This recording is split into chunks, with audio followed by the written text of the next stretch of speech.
Luis Mario León Béjar, actualmente egresado de la Facultad de Agrobiología Presidente Juárez.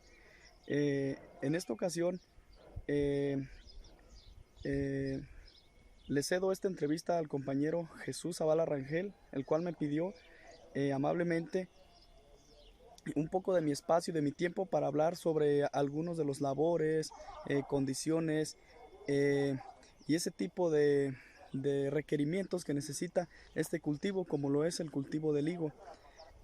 Como ya sabemos, pues la industria de los alimentos cada vez exige más, entonces pues cada vez optamos por nuevos cultivos y en este caso vamos a hablar un poco del cultivo de higo y de las condiciones que se necesitan para su correcto, pues para sus correctos labores y tener una mejor producción y tener mejores cosechas e incluso relaciones que se llevan eh, para la obtención de, pues, de buenos resultados económicos, ¿no? En este caso. Eh, y gracias.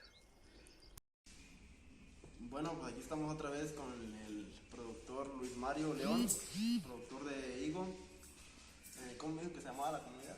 Es en Jiquilpan, la comunidad se llama El Rosario. El Rosario en Jiquilpan. Jiquilpan, cerca de Zamora. Luis Mario, bueno, un placer otra vez estar aquí contigo. No, pues al contrario, dije. Aquí andamos para platicar un poquito más sobre lo que quedó pendiente, algo sobre el cultivo de higo. Bueno, pues como vimos, pues tenía el cultivo en muy buenas condiciones. Se veía que Pues tenía se ha tratado. una muy buena producción. Sí, pues, ya ves que le tocó quemarse la cosecha y el empacado principalmente. Ajá.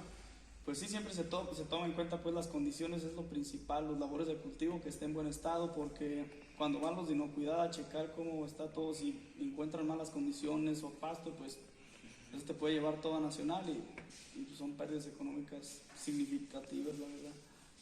Sí, bueno, vamos a hacerle algunas preguntas sobre este cultivo para los compañeros de la sección 01 de fruticultura. Ajá. Eh, Empezamos pues, primero, ¿cuál es la variedad que tiene establecida ahí en el campo? La variedad, pues mira, en sí el higo no se maneja tanto como variedad porque es una sola especie que es la Ficus carica. De esta variedad se fueron pues saliendo como quien dice, hubo como mutación en el hecho de que cuando alguien empezó a injertar de una vareta, empezó a sacar más varetas y empezarlas a propagar. Pues como ya sabes, genéticamente se van modificando y se crean nuevas pues variedades, por decirlo así. Desconozco yo si haya otras variedades o otro tipo de la que nosotros cultivamos, pero como van a ver más adelante, esa que cultivamos nosotros es la más comercial y es la única que se cultiva, al menos aquí en la región, debido a que hay una que es color verde, la verdad no recuerdo el nombre, pero no se tiñe de negro con el sol, siempre es verde, pero esa no se cultiva aquí debido a que las altas temperaturas no permiten pues, un desarrollo correcto. ¿Y cuánto era el terreno que tenía ahí establecido? Un buen pedazo. Ajá, no, pues son no alcanzan a ser las 5 hectáreas, pero sí son casi las 5. Yo creo que unas 4 y media, un poquito más yo creo. ¿Ya de cuánto tiene que lo estableció el cultivo? Ese cultivo ya va a cumplir 5 años. 5 años. Ajá, 5 años, pero nos damos a la tarea de cada término de producción, se poda la planta para que se le llama poda de rejuvenecimiento, donde nosotros podamos casi todas las ramas principales y dejamos solamente el troncón principal, que es el que de nuevo va a tener ramas jóvenes. Esto para dos cosas, por ejemplo, para ayudar al árbol a que no se estrese, eh, y, y la otra es para aumentar la producción, porque las ramas viejas cada vez funcionan casi similar como las del arándano. Las ramas viejas tienen menor producción y las ramas nuevas son las que tienen producción hasta en un 60% más. ¿A los cuántos años dijiste que se realiza la poda? La poda siempre es después de la primera producción. Muchos tienen la primera producción el primer año, ¿no? Ajá. Y otros deciden dejarlo hasta el siguiente año, la primera producción, para que la planta esté un poco más fuerte, por decirlo así, y los frutos sean de mejor calidad. Pero tú puedes hacer, la poda generalmente tiene que ser después de la última cosecha. La cosecha dura más o menos entre 5 a 6 meses, y después de esos meses la planta va a entrar, por decirlo así, o nosotros la vamos a hacer entrar en dormancia, y después ya de ese tiempo es cuando se poda, y ya cuando llega el periodo de aguas, que es cuando la planta está más susceptible a plagas y enfermedades, principalmente a enfermedades transmitidas por hongos por la humedad. Todo ese tiempo la planta no se va a estresar tanto en querer producir frutos o yemas, o en este caso hojas, y ya eso lo va a utilizar para protegerse de las enfermedades. Sí, sí. Cuando realizó la plantación, ¿cómo fue el proceso? ¿Es a través de semilla directa o es por injerto o cómo se realiza?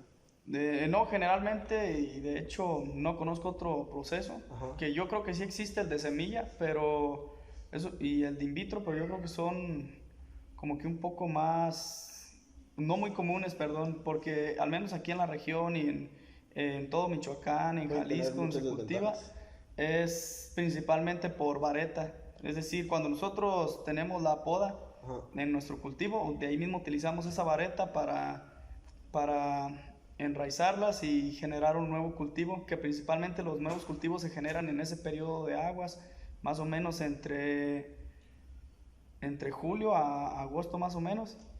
Así que más o menos perdón. Sí, no, Sí, más o menos entre julio y agosto es cuando se hace la poda, porque inician las lluvias y ya no podemos tener nosotros frutos en los árboles, porque aparte de que muchas plantas dejan de producir más o menos, también con las lluvias tenemos problemas de plagas como el gusano barrenador de fruto, que principalmente cuando empiezan las lluvias es cuando tenemos hospederos de ese tipo en el fruto, y ese fruto ya no sirve. Entonces es cuando nosotros hacemos la poda, y esa poda se utilizan las varetas para enraizarlos, y ese es el método de propagación.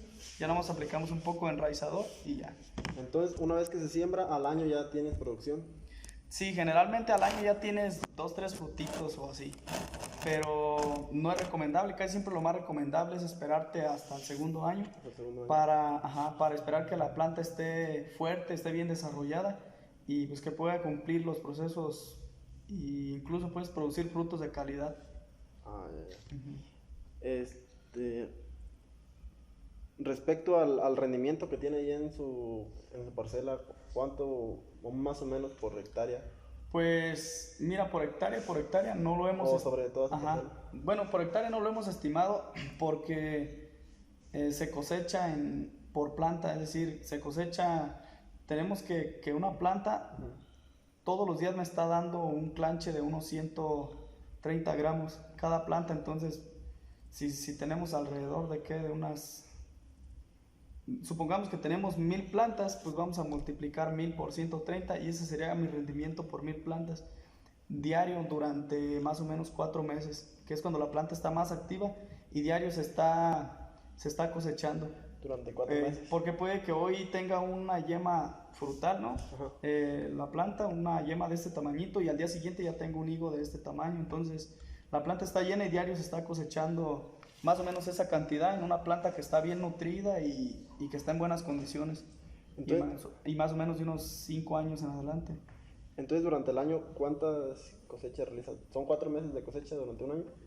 Al año es solo una cosecha. Es que esta planta, si tú la tienes en condiciones buenas, e incluso bajo invernadero, son casi 6 meses de producción. Es decir, desde que empieza a producir hasta tú le puedes dejar de cosechar, y 6 meses de que la planta va a estar podada, en dormancia, que la vas a estar nutriendo y preparando para el siguiente año cosechar. Pero generalmente como su clímax de producción es así de 3 meses y medio a 4 meses. ¿Cómo de qué época del año es la producción? La época del año en la que empiezas a cosechar es más o menos a finales de febrero hasta a veces agosto todavía.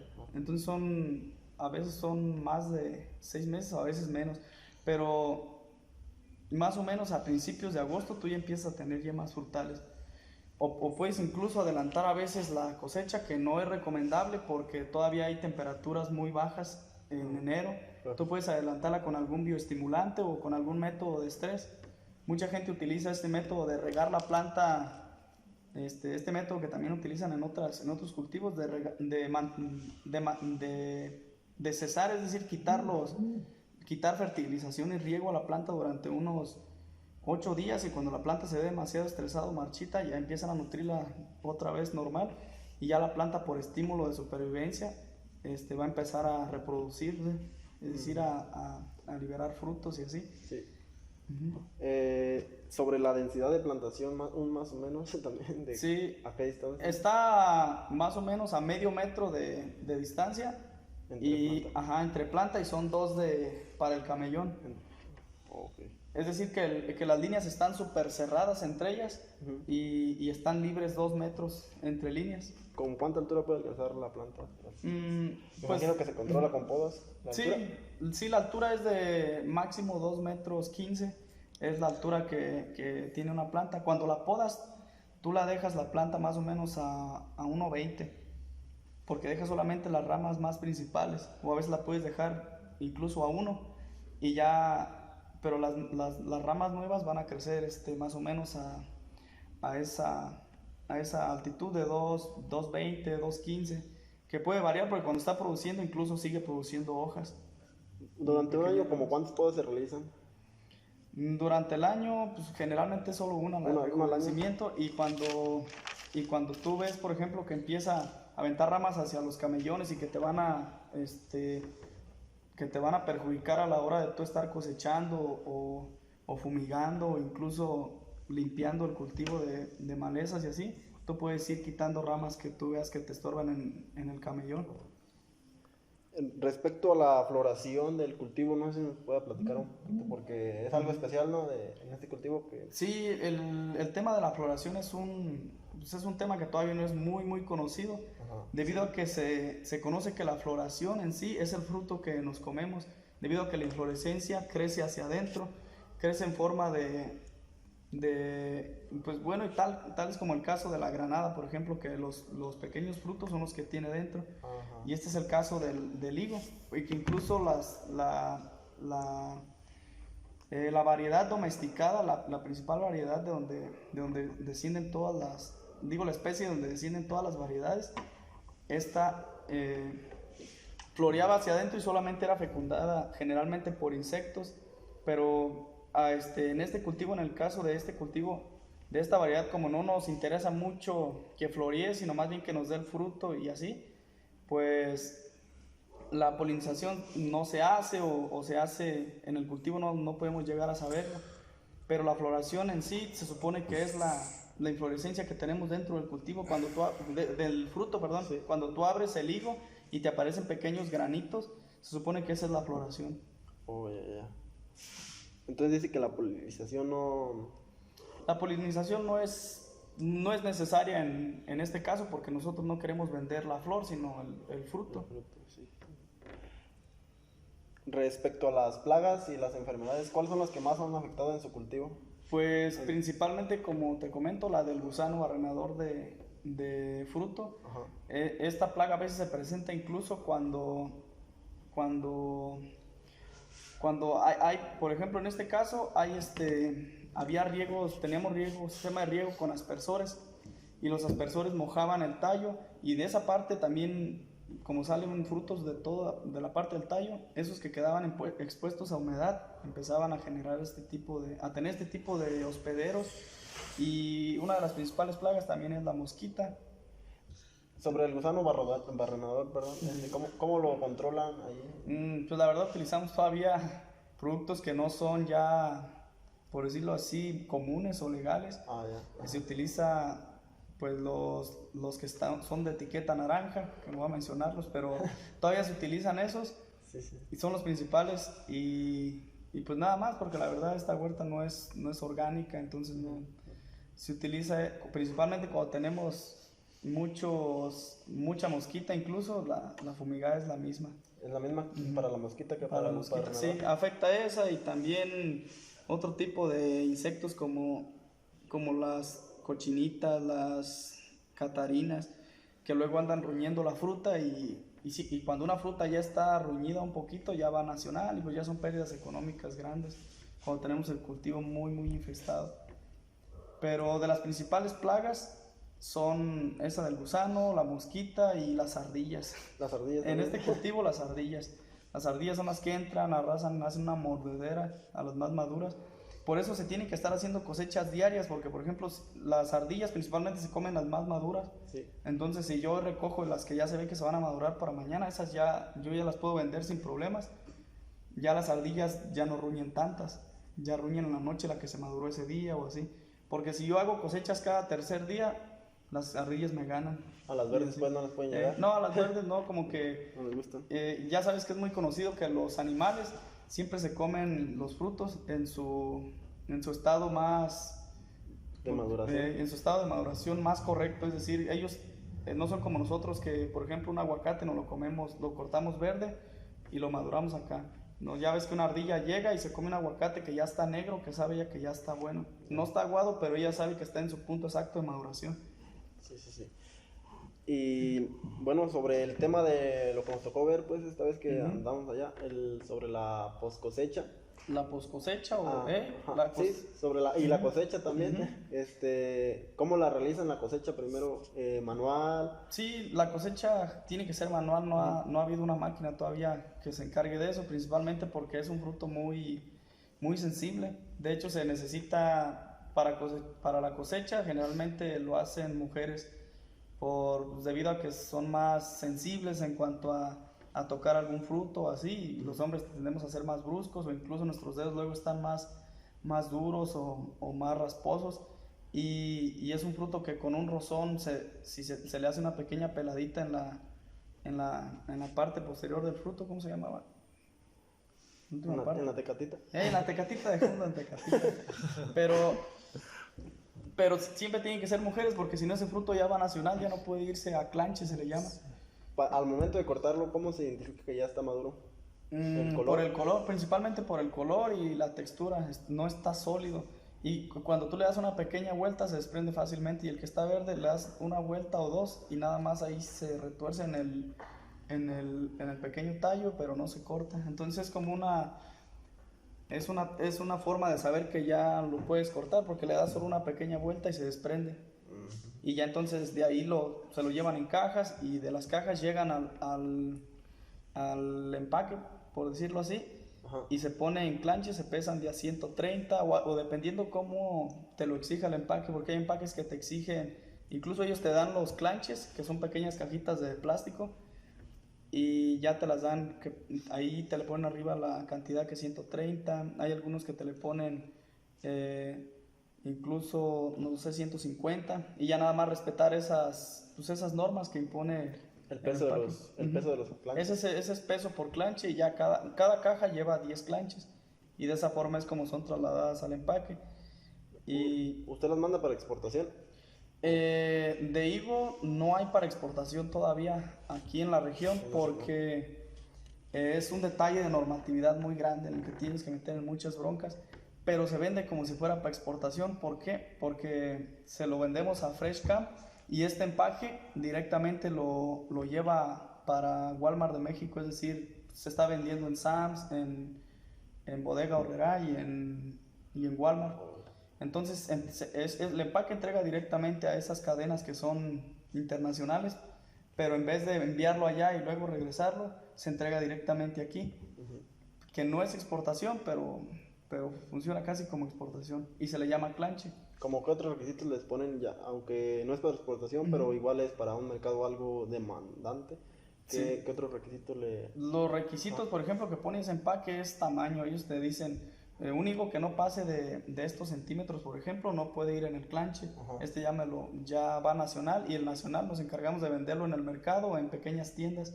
O también nos los compra una procesadora que hace mermeladas. O los hace en amíbar o los pone en líquidos y ya eso se le venden a esta persona y ya ella les da ese tipo de valor agregado. Pero pues el precio es mucho menor, casi por mitad. Entonces nos conviene más que la cosecha sea muy limpia para que no haya casi frutos dañados y tener más frutos en clanche. Y los requisitos que nos ponen pues, son principalmente el tamaño, que no lleve una pelada, que no tenga un pequeño hoyito. Hay un insecto, el insecto que lo poliniza el higo, que cuando el higo ya se cerró, el insecto aún quiere entrar, entonces hace un pequeño hoyito y se mete, y es un parásito que va a estar adentro. Se tiene que revisar ese fruto y si tiene algún hoyo, ese ya va para nacional o para desecho, porque es el empaque. Si te recibe uno así, te puede cancelar completamente la carga de ese día. Y como se tienen que estar llevando todos los días al empaque, si hoy los cosechas, hoy los llevas, porque no puedes llevarlos mañana, porque es un fruto que tiene una alta cantidad, genera una alta cantidad de etileno.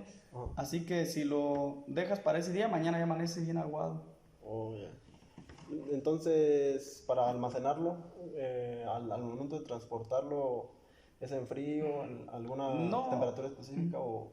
no, la verdad no utilizamos algún termo o algo relacionado, nada más se ponen las cajas y se llevan en el camión al empaque. En el empaque es donde en cuanto llegan se meten a cámaras de frío y ya ahí es donde se encargan de que su maduración se detenga y no siga. Bueno, pues sería todo, nada más a manera de conclusión, ¿cómo le ha resultado la experiencia de estos 5 años que hice como productor de higo? En cuanto al dinero, pues que al final de cuentas es lo... Sí, pues en cuanto a dinero, sí es un cultivo muy rentable. Como te digo, ahí son 3 socios, o sea, no soy yo solo. Sí, sí. Y pues yo cuando llegué ya la planta tenía 2 años. O sea, llegué casi el primer año de producción. Y la verdad es que es un cultivo que al principio piensas que no va a ser rentable porque los gastos sí son un poco elevados. Desde que poner sistema de riego, tienes que tener sistema de fertilización mediante el riego. Y todos estos pues son gastos mayores debido a que tienes que utilizar bombas, tienes que utilizar cisternas, tinacos de fertirriego. Y pues sí es una inversión de más de unos 500,000 pesos más o menos por hectárea.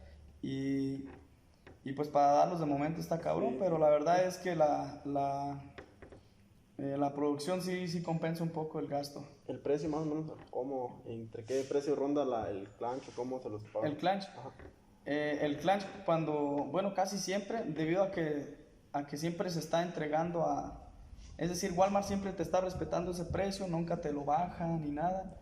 Entonces Fresh Campo también te mantiene ese mismo precio. Mientras vaya para clanche, siempre te vale un clanche de 130 gramos entre 60 a 70 pesos. Sí. Y si es nacional, te lo pagan como 40 pesos. Y el desecho, pues, como 20 pesos, a veces menos. Y esos son más o menos los precios que se manejan, pero pues es un precio que sí compite más o menos. Sí. Y es un cultivo que la verdad en cuanto a rentabilidad sí le hace frente a cualquier otro cultivo como el aguacate, el arándano, por ejemplo. Bueno, pues sería todo. Muchas gracias gracias a usted, por la entrevista. No, ¿de qué? Gracias. Gracias. Despídense de la cámara. Whisky.